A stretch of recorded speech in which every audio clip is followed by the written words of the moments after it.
Hello বন্ধুরা, আসসালামু আলাইকুম। কেমন আছো তোমরা সবাই? আশা করি সবাই ভালো আছো। আলহামদুলিল্লাহ আমিও ভালো আছি।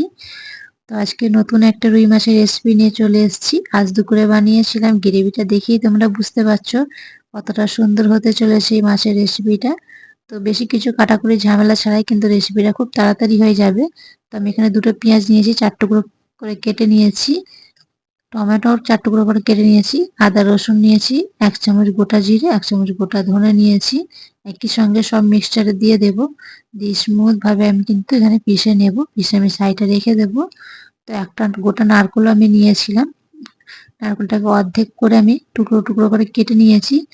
একইভাবে কিন্তু আমি পিষে নেব। নারকেলটা অল্প জল দিয়ে কিন্তু পিষে নেব। তাহলে কিন্তু স্মুথ ভাবে নারকেলটা পেষা হয়ে যাবে। তো পিষে নিয়েছি, এবার নারকেলের দুধটা বার করে নিচ্ছি। তো অল্প গরম জল দিয়ে আমি নারকেলের দুধটা বার করে নেব। তো নারকেলের দুধের পরিমাণটা যত বেশি হবে মাছের তরকারিটা কিন্তু ততটাই খেতে ভালো লাগবে। তো মাছগুলো আমি এবারে নুন লঙ্কার হলুদ গুঁড়ো মাখিয়ে নিচ্ছি ভালোভাবে। তারপর আমি এখানে কড়াতে কিন্তু তেল বসিয়ে দিয়েছি, তেলটা গরম হয়ে গেছে। এবারে 1 চামচ হলুদ আর নুন দিয়ে দিচ্ছি। 1 চামচ হলুদ দিয়ে আর নুন দিলে কিন্তু মাছটা লেগেও যাবে না আর ভেঙেও যাবে না, ভালোভাবে কড়া করে লাল লাল করে ভাজা হয়ে যাবে। তোমরা এখানে সর্ষের তেলও ব্যবহার করতে পারো। আমি রিফাইন তেল দিয়ে রান্নাটা করছি। রিফাইন তেল দিলে কিন্তু তরকারিটার গন্ধটা খুব ভালো আসবে, যেহেতু এখানে আমি নারকেল ব্যবহার করেছি। নারকেলের দুধটা মিষ্টি আর সর্ষের তেলটা একটু কড়া ঝাঁঝালো হয়, সেই জন্য কিন্তু খেতে অতটা ভালো লাগবে না। তো মাছগুলো ভেজে তুলে নিয়েছি। এবার আমি একই তেলেতে এখানে গোটা গরম মশলা দিয়ে দিলাম, 1 চামচ হলুদ, 1 চামচ জিরে গুঁড়ো আর একটা তেজপাতা দিয়েছি। ঝালের জন্য অল্প লঙ্কার গুঁড়ো দিয়েছি আর কাশ্মীরি লঙ্কার গুঁড়ো দিচ্ছি 2 চামচের মতন।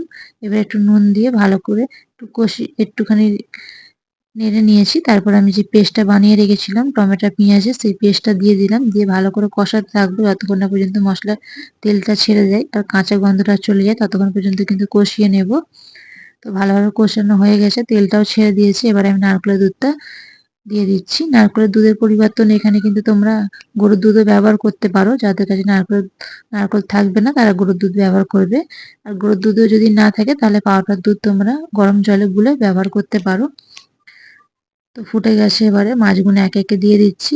2টো কাঁচা লঙ্কা দিয়েছিলাম আমি ওপর দিক থেকে, আর একটু ধনেপাতা দিয়েছি, গন্ধটা ভালো আসবে। গরম মশলা গুঁড়ো দেব, 1 চামচ চিনি দিলাম, 1 চামচের মতন ঘি দিয়ে আমি নামিয়ে নেব। ঘি দিয়ে ঢাকা চাপা দিয়ে 5 মিনিট রেখে আমি নামিয়ে নিয়েছি। তো এবার ঢেলে নিয়েছি, দেখো কত সুন্দর কালারটা এসছে, গ্রেভিটাও কত সুন্দর একদম হয়েছে। তো অবশ্যই বাড়িতে ট্রাই করো বন্ধুরা। যারা যারা চ্যানেলটা সাবস্ক্রাইব করোনি তারা অবশ্যই চ্যানেলটা সাবস্ক্রাইব করে রাখবে, পাশে থাকা বেল আইকনটা প্রেস করে রাখবে, তাহলে আমার নতুন নতুন ভিডিও তোমরা দেখতে পাবে। যারা ফেসবুকে দেখছো অবশ্যই ফলো দিয়ে লাইক দিয়ে দেবে বন্ধুরা। ভিডিওটা ভালো লেগে থাকলে শেয়ার দিয়ে দিও।